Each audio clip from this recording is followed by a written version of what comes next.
And I should mention that we have two of Appamada's Dharma entrusted teachers with us for this intensive, Joel and Kim.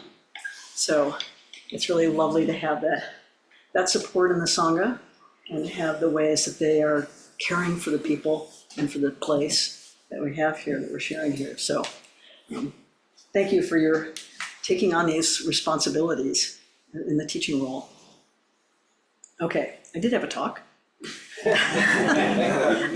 I'm not just stalling. I'm gonna stall, but that's okay. So you know the theme. Everybody seems to understand the theme. Move this out of my way here. And of the 6 perfect practices to cultivate joy. And you know, many of you mentioned that joy is something that you'd like to invite more of into your life, and so I'm very sensitive to that. Me also. And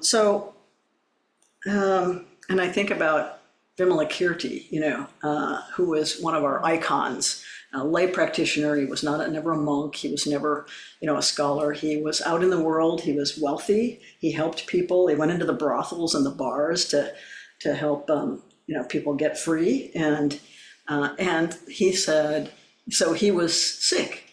And the Buddha was going to send his disciples to go and inquire as to his well-being. They didn't want to go. But he said, I'm sick because the world is sick. And I feel that really keenly now. We're sick because the world is sick. So I think something like this intensive is a way that we can come together and support each other in, you know, really challenging, difficult circumstances. And we need each other. To be alone is to be in despair, basically, because of the isolation. So anyway, that's my little sense of why we might want to be together. We do have some guidelines for people in the intensive. It's just to ensure that we support each other in our practice and that we have a kind of coordinated and calm environment, which is what people seem to be wanting here. So I'm going to read these very typical guidelines, which you will have heard before if you've been to any intensives, but they kind of give us a shared understanding of a framework in which we can work together and move together. As Flint and I have said many times, practice intensives are a gift we create for ourselves and for each other. So some of you have mentioned that in your introductions, right? It's a gift of space, silence, respect for each person's containment, and an expression of mutual care through our work and our practice together. Please take advantage of this rare opportunity by bringing yourself wholeheartedly to your practice in every moment. Make every effort to mindfully maintain silence, except during question and answer, group inquiry, and any question and answer following talks. During breaks and walking meditation, keep silence unless it is absolutely necessary.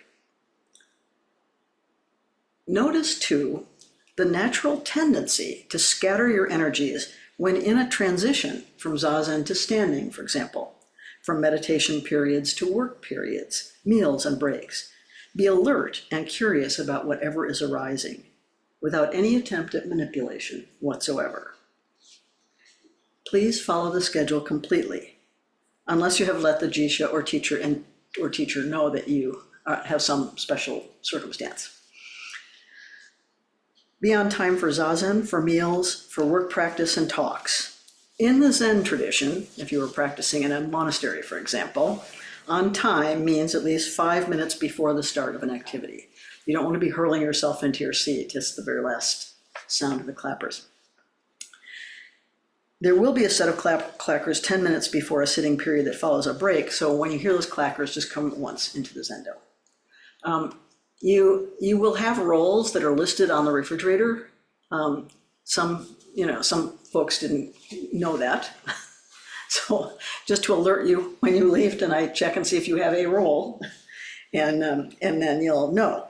And if you have questions about your role, please let me or the jisha. Yes. No. Okay.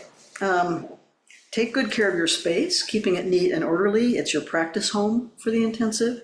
Before you leave the Zendo, make sure your cushions are straight and aligned and that any personal belongings are neatly arranged. There are extra support cushions in the side room if you need a chair at any point. If you need to bring a chair, just bring it and put it right on top of the zabuton. Don't worry about moving the zabuton around or anything like that. But if you need a chair, do that. Let's see. We sit facing the center of the room the last period of the day. For all other Zazen periods, please face the wall. Let's see. You may use the restroom during walking meditation or breaks. Wait for the second clapper that starts people walking. There'll be a clapper where, people turn and wait. And that second clapper is when people start walking, then that's when you go. There are 2 restrooms, as you know, one off the study and one off the hallway. Let's see what else. Okay. Intensives work by containing the energy that we normally dissipate in our distractions and busyness. This is a big challenge as we engage our regular activities at home in the early morning and in the evening, and in the middle of the day. So allow yourself to be immersed in the silence and stillness here as much as possible. When you go home at night, avoid idle conversation and anything that creates distraction. Keep interactions simple. This is the best way to fully experience this gift of time and space. Please remember also that our Zen practice is to leave no trace.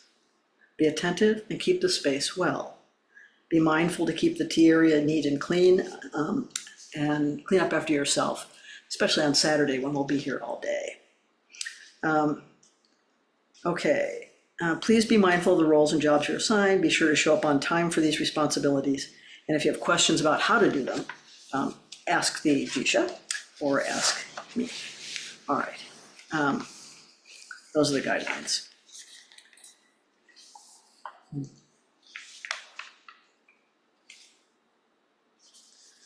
So, I'm using my introduction part. I work from mind maps, so this is the mind map for the introduction to this talk. We're still in introduction. Do you believe it? Okay, so the structure, the format will be in the morning, we'll sit for 2 sitting periods, and then we will have a talk. And the way the format of the talk is, there'll be an introduction to the topic, which will be whatever of these practices we're introducing that day. Then there'll be a dialogue. I will be engaged in a dialogue with one of our senior students or teachers. And then we'll have a question and answer, and you'll be given a little mindfulness experiment to practice as you go out into your day. So, and each of these will be different depending on the day and what the topic is. So these will be little experiments in mindfulness, little tiny experiments around these practices. We'll have service after the talk, and we have 2 chants that we'll be using all week long, Bodhisattva's Vow, and the Sho Saimyo Kichijo Doroni, which is a Japanese chant, right? And in that chant, there is a beat. You can get the Mukugyo and we'll do it. Again? Yeah, we'll practice it. Just so you'll know what it is. And in your chant book, it's on page 55. You should have a chant book, right? This chant is repeated 3 times. Timekeeper, in the Sho Saimyo Kichijo Dorani, there are some internal bells. So there's a bell at the very beginning when we announce the chant, Sho Saimyo Kichijo Dorani, bong. There's the chant starts out, and then there's a bell in the middle, sono nan, just in the first time through, not the second or third time through. Oh, just the first time through. Just the first time through. We're going to do this 3 times, and then the last time through, you're going to do the bells at the end. Those 2 bells, they basically say this is the end of the chant. So you don't do those 2 bells at the bottom the first 2 times through. Oh, okay. All right, so the bells are what? This is just in the morning? Yes. Okay, so Jess, you won't be doing this, I'll be doing this. Okay. Okay, so did you get that? It's basically the bells are the bookends of the chant. Okay, it doesn't, okay, so one bell at the beginning, one bell at the first, after we say the first sono, Right. no, Right? Okay. Sono non? and then two bells at the very end. Yes, Okay. and then a stop. So there, at the very end, you see the little square thing? Okay, yes, I see a stop, but this is showing bells in between. Yes, and those are at the very last time through, only the last time through. So what they're saying is, okay, get ready, we're ending, you know, and the chant's gonna slow down at the end, the last couple of words. So Susan knows this, so it starts slow, and then it goes to normal pace, and there's nothing difficult about it. The syllables are sounded exactly as they're spelled. There's no fancy, strange, you know. Yeah. For example, in the second line, M-O-T-O, that's not syllabalized as two syllables. No, It's said it's as moto. moto, as Yeah. one B. Most of these are broken into, like shifu is another one. Yeah, shifura, yeah. So in Japanese, you don't have to actually do this if you are not wanting to, but in Japanese, the R's are sounded differently. Oh. They can't actually distinguish between R and L because of that. So it would be Nomo Sammanda Motonan Oharachi Kotosha Sononan Toji To, and so it's like it's a kind of rolled almost R. It has a different sound, but that's okay. It doesn't matter because if you're not doing it, you're not doing it. It's perfectly fine. There are those of us who, you know, sort of had it beaten into us in certain places that are not here. So let's just go through it one time and give her, Stephanie, the little bell. She can at least, you know, practice with the bell. So, Yeah. so do I keep doing this even with the bells? Yeah, you have nothing to do with the bells. You're just the beat. Okay. You don't have to worry about the bells. The bells are the bells. You're just doing the beat. Yeah. So we have a full orchestra for this. This is as big an orchestra as we get in Zen. We have a mokugyo and a bell. So that's about as fancy as it gets. We once had someone fleeing from her Christian pastor who came and said, "I just came to see your beautiful service because I can't wait to hear your music." And I'm like, well, okay. Okay, so we're gonna practice this so that in the morning, you'll have it all. You'll know exactly how to do this, okay? So that means, yes? How do we pronounce the last line, the second syllable? Shirie, A. A. Yeah. Okay. So EI is always like, it's like, yeah. You would pronounce it, if you pronounce those letters separately, because all the letters are pronounced exactly the same in Japanese, it would be E. But so it's sort of mashed together as A. Yeah, yeah. But the letters, all the letters have the same identical pronunciation. There's no strange pronunciations. Okay, so I would announce it. You would announce it. Okay. I'm sorry, I don't have my glasses. Shosaimyo Shosaimyo Kichijo Durani. Durani. So you would first say page 55, but that's okay. Thank you. All right, now you're gonna start with a slow, and we're gonna go. Nomo Sammanda Motona Noharachi Kotosha Sonona Tojbel Ya Ki Nun Shifura Hara Shifura Shishusa no bell there. No.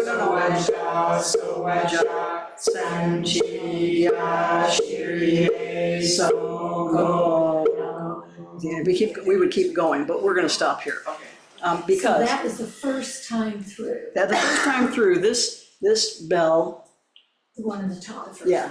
I do that one the first time. You do that one the first But time, the other two only at the end. at the end, the last verse. And we say it 3 times. We say it 3 times. So I don't have my glasses on, so. And there's no, so we don't slow down until the very end of the last one. So those 2 bells are kind of like, get ready, you're gonna be slowing down and ending, you know? So otherwise people will just keep going, you know? They would just keep like, they don't know when to stop. So everything in all these arcane bells and things like that, all are signals. Okay. So this signal at the beginning says, okay, we're starting. And then 3 times through, and then we have to alert people, we're coming to the end. Right, Because we're gonna be slowing down at Somoko okay, at the end. okay. And then, basically, we're following your cadence. yeah, We listen to how you are slowing. yes, yeah. So then I would go the chi shu, re, chi shu, re, Soaja, bell, soaja, bell, but then it's, and then a stop at the end, just like that, yeah, okay, perfect, okay. yeah. Everybody got it? Yeah, there's gonna be a test. How do you pronounce GYA? Yeah, so the G is always pronounced like a hard G, it's not, never pronounced, if it's gonna be a soft G, it's gonna be J. Okay. So it's always gonna be a hard G in Japanese, yeah. Gya, ki. And hang on, the first line where I do it slow, it's not every syllable then, I just do it like 3 times during the. No, you're gonna do every syllable. You're the beat. No, mo, san, man, da, moto, na, no, hara, chi, koto, sha. Yeah, so then you're gonna speed up at that second line. Okay, Yeah, so we're just getting people in tune in a way in that first line, right? So getting everybody on the same beat. Yeah, so it's kind of cool to learn these chants because there's something different about chanting in Japanese, right? You don't know the meaning of this, and nobody does because it's a dharani, and a dharani is something that was transcribed from a chant in another language. And so the meaning has been lost, but the chant is there. So it's like they've transcribed the sound of the words, but nobody knows what it originally meant. But this is supposed to be traditionally the disaster preventing dharani. Right. I thought it might be appropriate for us to chant this week, right? So that's my thought. So we will chant Bodhisattva's vow, and then we will chant the Shosaimyo Kichijo Dharani second. We'll do that every day. It'll always be the same 2 chants. Are we gonna continue though with the hymn to perfection? Yeah, we'll start with the hymn to the perfection of wisdom, and then we'll do Bodhisattva's vow, and then we'll do Shosaimyo Kichijo Dharani, and then we go into all my ancient twisted karma. Yeah. just like I should go get this when we start the service, right? I should So- go get So she will say, prepare for service, and then I'll go get it. and then you go get it. That's part of the preparation. So everybody just has to wait until whatever you get settled, you know. Yeah. Nothing is hurried in this, you know, like it's just the next thing, right? Yeah. Okay. Yes, I love this chant. I will often chant it to myself. And I think there might be a disaster, which is pretty much all the time. But I thought it would be good for us to have this week together, to hear it together. There's something very fundamentally deeply nourishing about chanting together. So, yeah. And these chants, I love them. Anyway, okay. Thank you for indulging me in this practice. Now we've rehearsed, so we'll be ready for the big performance tomorrow. Okay, so, all right. The only other thing I'll say really is for practice discussion, please be on time because people are on a time, window. And so I don't want you to lose any valuable time together. So please try to be on time. I will try to be on time. Some folks will be coming and going. This is not usual in an intensive, but there's, one of the things we've learned is if you are going to have a householder sangha, things come up. And there are things that we can't control. So if you're in a monastery, yes, you can close the monastery doors and nobody comes in or goes out, but that's where people are living, right? So there aren't any other circumstances except the monastery. So just do your best to be here as much as you can. That's how you'll get the most out of it. I consider this as, sort of like exploration, what we're doing. We're exploring these practices. It's not something to be received. It's not something to be told. It's not something conceptual. It's something, if it doesn't have a practical use in your own life, it's pointless. I could lecture you about these things all day long, but I really want you to hear in these dialogues the give and take of people who are living everyday lives, just like you and me, and who are struggling with these very same issues that we're struggling with, and who are, I think, have substantial experience and wisdom to share with us. That's how I'm thinking about it. Make sense?